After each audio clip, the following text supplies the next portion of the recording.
Fala concurseiro aqui do Doutor Concursos e canal do professor Arnaldo Vieira. Tudo bem com vocês? Espero que todos estejam bem, esperando a sua hora para tomar a vacina. Que legal. Bom, pessoal, mais um vídeo de atualidades, sempre trazendo conteúdo bem legal para vocês e começando os vídeos, sempre pedindo essa colaboração de vocês, essa participação que para nós é imprescindível. Sentir que vocês estão compartilhando com a gente dessas mesmas ideias de concurso, que vocês estão estudando, que vocês estão interagindo conosco, é importantíssimo para a gente criar conteúdo, tá legal? Então já deixa o joinha, inscrevam-se nos canais, tanto aqui da Doutor Concursos, quanto do meu canal, Professor Arnaldo Vieira. A gente sempre vai trazer material toda semana para vocês, atualizado, para que vocês se preparem bem e consigam fazer as suas provas, consiga garantir a sua vaga. Tem muito concurso chegando por aí, gente. Polícia Militar, Polícia Federal, tem bastante coisa legal, tá legal? Vamos começar o vídeo dessa semana falando de uma notícia que logo no começo da semana chamou muita atenção, principalmente por conta daquelas situações assim. Sabe aquele momento errado, a ação errada no momento errado? Pois bem, o governador de Roraima, o governador Antônio Denário, que não tem partido, sancionou uma lei estadual permitindo a utilização de mercúrio nos garimpos em todo o estado. Olha a confusão que isso gerou. Claro que você tem algumas peculiaridades nessa questão quando se trata especificamente da questão do garimpo no norte do país. Existem várias correntes que dizem que isso beneficiaria economicamente o país, outras pessoas que dizem que não, que a gente tem que permanecer com os cuidados na Amazônia, os cuidados com a floresta. Tem aquela classe que defende os indigenistas, porque grande parte das reservas minerais estão em áreas indígenas, enfim. Essa lei estadual garantiria, então, a prática da lavração garimpeira, né? Utilizando o mercúrio especificamente, como eles chamam de azogue, que o mercúrio quimicamente se aproxima das moléculas, atrai o ouro e depois ele é evaporado, ele é fervido e evaporado, e aí só resta o ouro naquele momento do garimpo. Claro que também iriam acontecer reações. O Ministério Público Federal entrou na jogada, teve partidos, inclusive, que entraram também no Supremo, questionando a validade da lei. Enfim, uma situação que não necessariamente precisava acontecer justamente nessa época. O grande problema da lei é que ela diz o seguinte, veja bem, o governo afirmou que o texto não contempla áreas indígenas ou federais, porém diz que a lavra fica garantida, permitida em todo o estado. O outro problema também envolvido nisso é que, na questão mineral, veja, quando estamos lidando com a questão da mineração, o Estado não tem a única autonomia nisso. É muito mais gente envolvida. Veja, o Estado pode legislar sobre terra, mas a mineração é legislada exclusivamente pela União. Ou seja, o território nacional é controlado pela União. Ah, mas o Estado restringe aquele momento, aquela área, especificamente aquele pedaço. Então, mineração especificamente, ele pode liderar, por exemplo, ele pode legislar, por exemplo, na questão de fronteiras, na questão de expansão de área, uma outra questão nesse sentido. Mas a questão da extração do minério, de qualquer tipo de minério, pertence à União. Então existem aí várias ações que vão desenrolar e que já começaram a semana questionando essa decisão do governador. Uma decisão, vou agora, minha opinião pessoal, infeliz, porque não era o momento de se dizer isso. O governo do estado está dizendo que isso desenvolveria atividade mineradora, que os mineiros foram prejudicados pela pandemia, etc. Mas o problema é a preservação ambiental que ficou para trás nessa questão.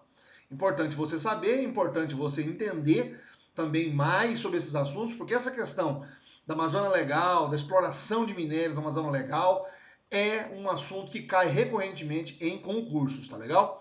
Vamos para a próxima pauta também na semana, que também movimentou um pouco aí os bastidores do Poder Judiciário e também um pouco da imprensa, que foi a sessão do Supremo, que por 9-1 enterrou essa história que havia já há algum tempo sendo trabalhada nos tribunais, da questão do direito ao esquecimento. Bom, vamos rapidamente contextualizar.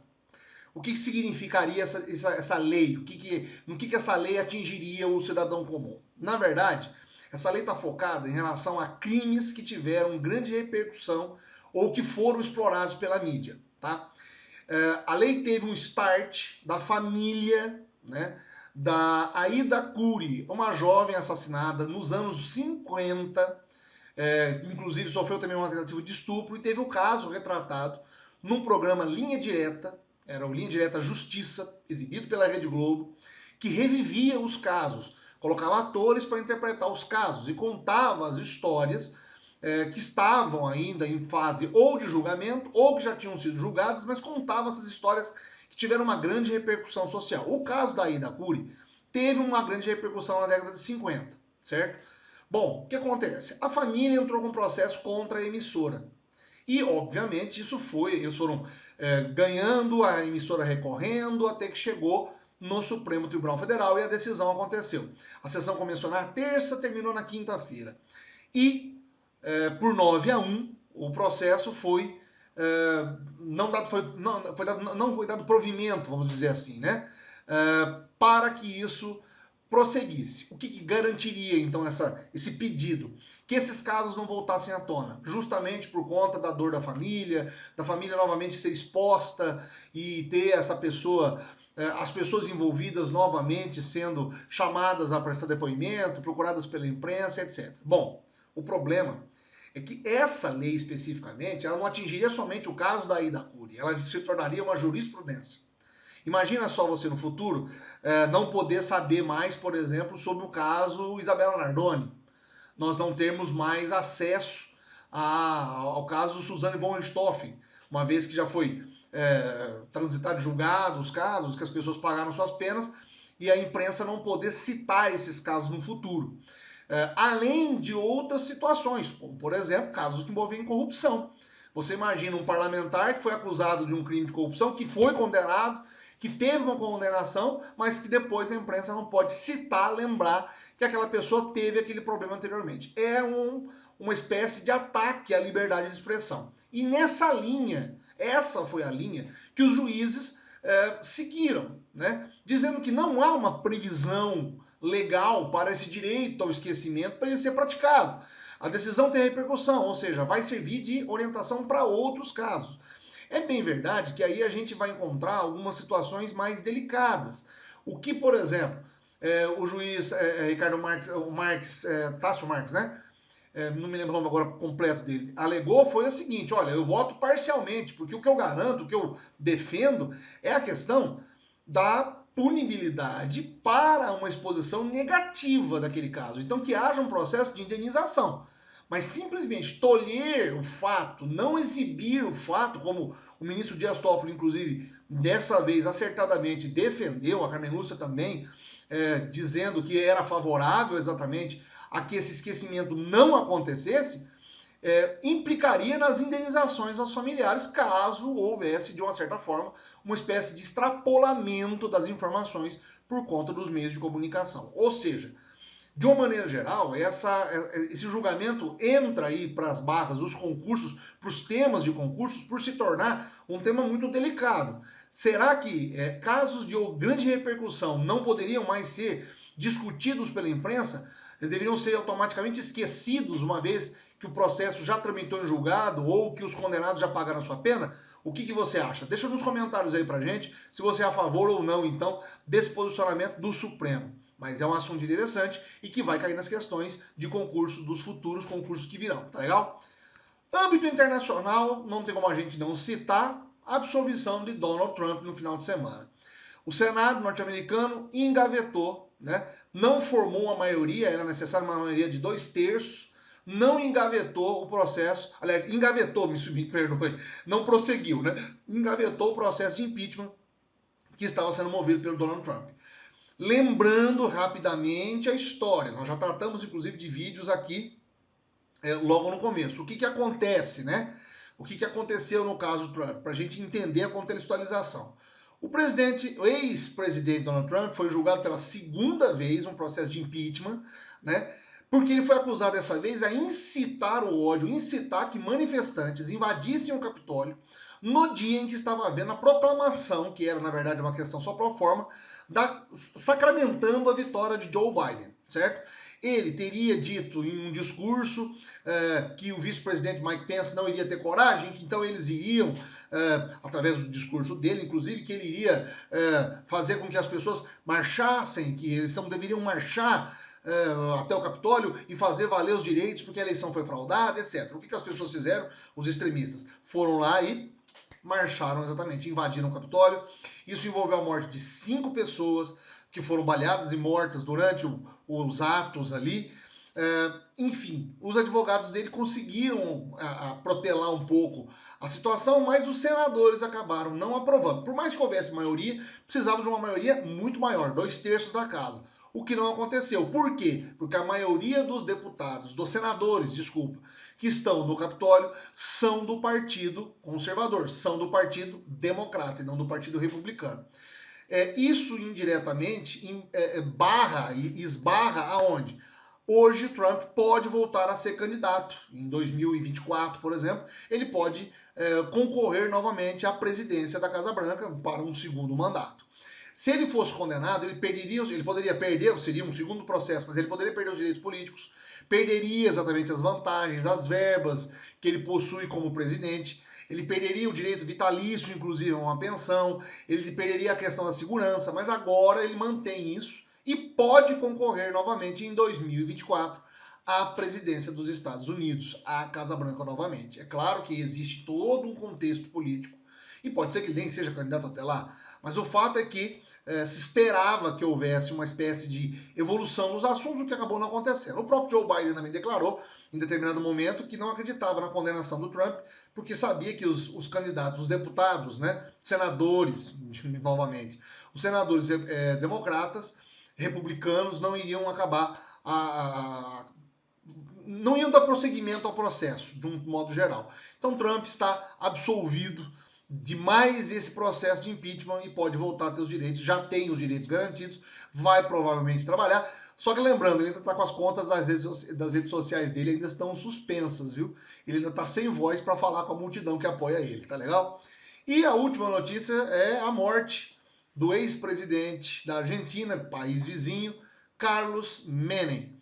Carlos Menem, mais de 90 anos, morreu de vários problemas. Ele já estava internado desde novembro, com problemas cardíacos, era senador, foi eleito senador na Argentina, mas ele tem um marco na história argentina por ter sido, recentemente, o presidente que mais ficou 2 mandatos à frente do governo argentino, de 1989 a 1999. Ele pegou exatamente aquela fase também em que nós tivemos governo Collor e depois governo Fernando Henrique Cardoso, FHC, né?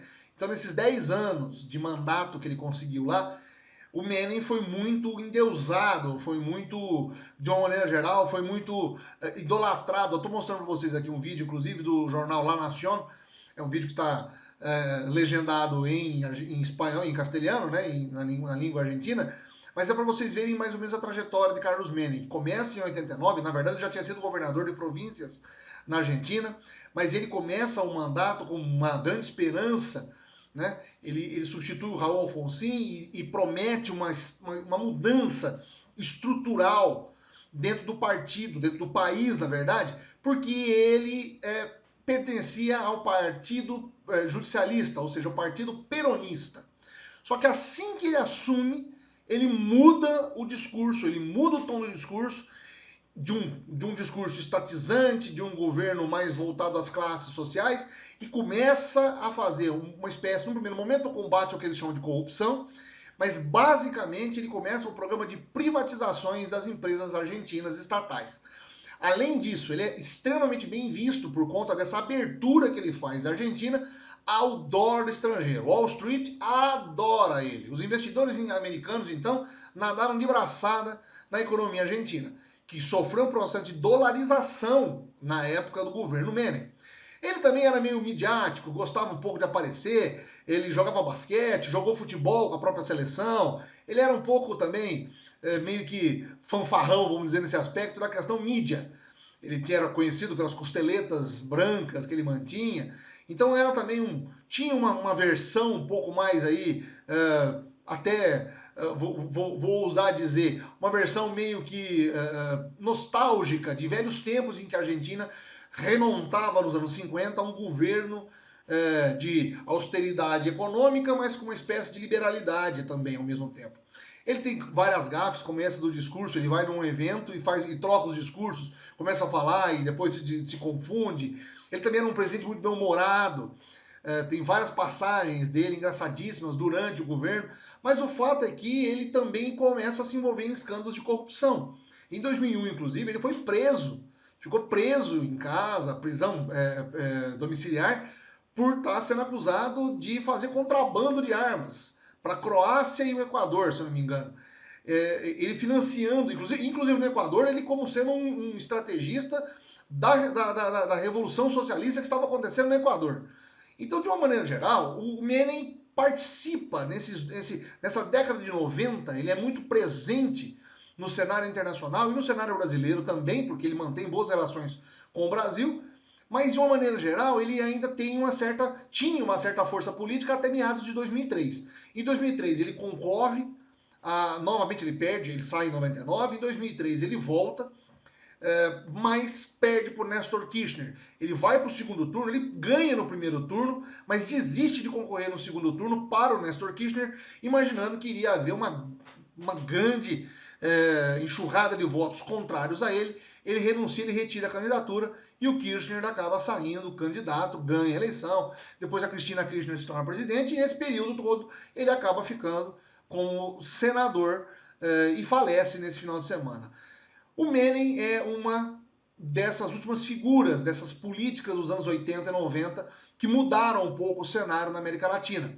Se nós tivemos aqui no Brasil, nos anos 90, a questão do Fernando Henrique, Carlos Menem é tão importante quanto nessa questão da privatização, de uma economia mais neoliberal, de uma pessoa que mudou um pouco os rumos da economia do próprio país, privilegiando entidades, grupos econômicos e principalmente como imagem de combate à corrupção, que, como ele está dizendo assim, teve de tudo no governo dele, menos corrupção. Não, o governo dele sim teve grandes denúncias de corrupção, ele mesmo envolvido em várias delas. Mas não podemos negar a importância de Carlos Menem como essa figura histórica, essa figura importante na política que agora se despede e vai para o outro plano, tá legal?